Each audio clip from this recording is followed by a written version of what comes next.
Bismillahirrohmanirrohim. Assalamualaikum warahmatullahi wabarakatuh.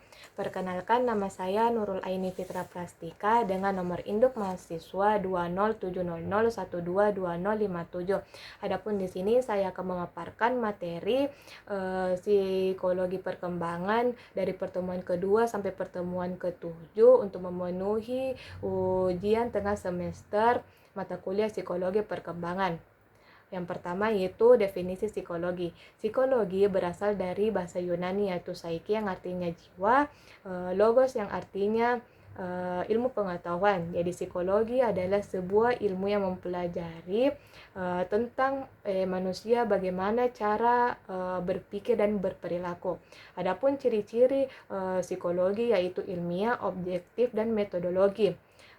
Adapun ilmiah yaitu psikologi dikatakan sebagai ilmu pengetahuan. Adapun syarat psikologi dikatakan sebagai ilmu pengetahuan yaitu psikologi harus sistematis. Psikologi harus bersifat empiris, psikologi harus mampu melakukan pengukuran, psikologi harus memiliki fakta ilmiah, dan psikologi harus memiliki definisi umum. Yang kedua itu objektif.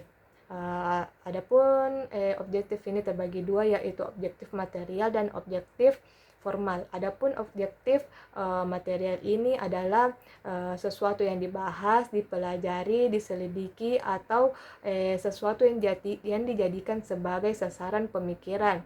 Nah, objeknya ini adalah manusia.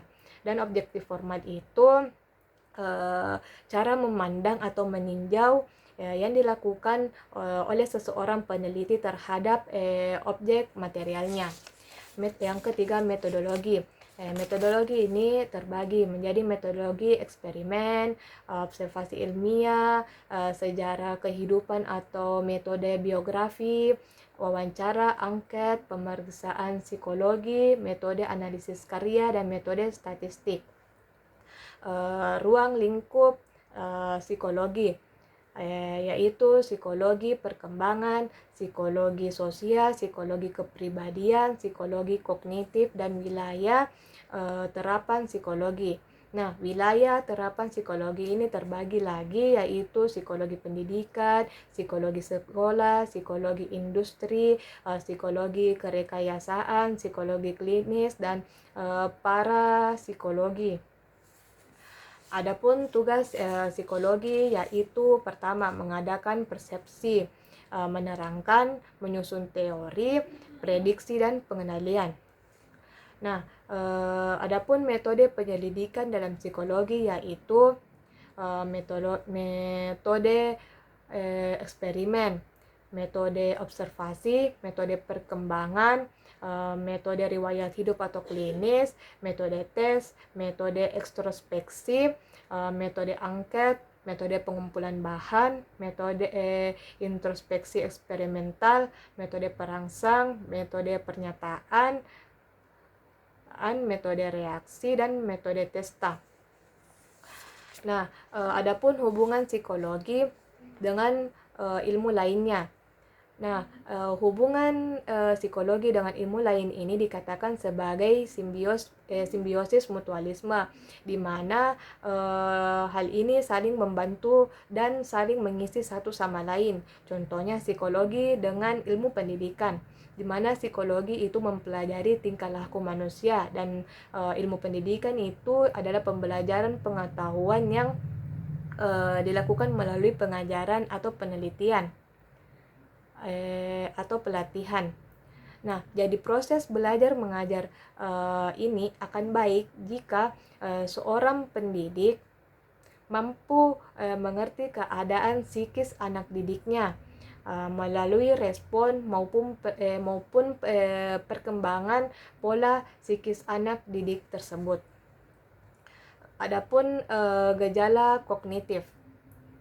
Nah, gejala kognitif adalah sebuah proses mental dalam mengenal stimulus atau informasi yang masuk dalam indera, yang kemudian menyimpan dan mengaitkan analisis dalam memecahkan masalah, sehingga individu tersebut mendapatkan pengetahuan setelahnya. Adapun 4 tahapan dari perkembangan kognitif itu, yang pertama tahap sensorik yang dimulai dari 0 sampai 2 tahun. Yang kedua tahap praoperasional mulai dari 2 sampai 7 tahun. Yang ketiga tahap operasional konkret dimulai dari 7 sampai 11 tahun. Dan yang keempat itu tahap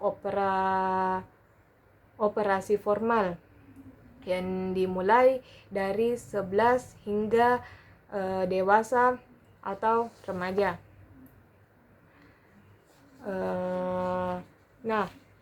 Adapun gejala-gejala kognitif itu, yang pertama adalah persepsi.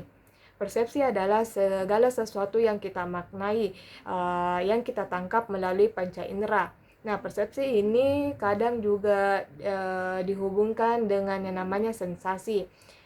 Tapi hal ini berbeda, di mana persepsi itu makna dari rangsangan yang kita terima oleh panca indera. Sedangkan sensasi itu rangsangan yang kita dapat melalui panca indera, seperti apa yang kita lihat, apa yang kita dengar, dan apa yang kita sentuh. Adapun faktor-faktor yang mempengaruhi persepsi seseorang dikategorikan menjadi faktor fungsional, faktor struktural, faktor situasional, dan faktor personal. Nah, yang kedua itu bayangan. Istilah bayangan sering disebut pula dengan istilah tanggapan. Bayangan atau tanggapan ini adalah gambaran ingatan dari apa yang kita amati. Nah, bayangan atau tanggapan ini merupakan kesan-kesan yang dialami jika stimulus atau informasi sudah tidak ada. Jadi, jika proses pengamatan sudah berhenti, maka hanya tinggal kesan-kesannya saja. Nah, peristiwa sedemikian ini disebut sebagai tanggapan. Yang ketiga itu fantasi. Fantasi itu kemampuan jiwa individu untuk membentuk tanggapan-tanggapan yang sudah ada dengan tanggapan baru tersebut tidak harus sama atau sesuai dengan objek hasilnya. Yang keempat, ingatan. Ingatan ini yaitu kemampuan untuk mencamkan, menyimpan, dan memproduksi kembali isi kesadaran.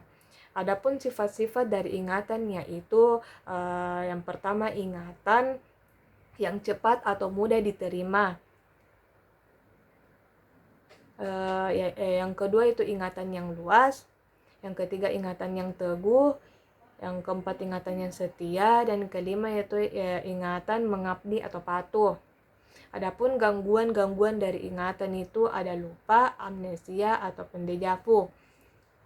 Nah, yang kelima itu berpikir. Berpikir itu gejala jiwa yang dapat menetapkan hubungan-hubungan antara pengetahuan-pengetahuan yang kita dapatkan. Proses berpikir akan menimbulkan kegiatan-kegiatan jiwa berupa bentuk pengertian, pendapat, dan kesimpulan. Yang keenam adalah inteligensi. Inteligensi adalah kesanggupan rohani untuk menyesuaikan diri kepada situasi yang baru dengan menggunakan berpikir menurut tujuannya. Adapun faktor-faktor yang mempengaruhi inteligensi adalah pembawaan, kematangan, pembentukan, minat, dan pembawaan khas dan kebebasan. Dan yang selanjutnya yaitu gejala afeksi. Adapun gejala afeksi itu adalah sebuah perasaan. Orang memiliki cerminan hati yang terpancar dari perasaan yang bisa jadi labil dan bisa jadi tidak labil. Nah, kondisi ini tentu dapat disebabkan oleh banyak faktor.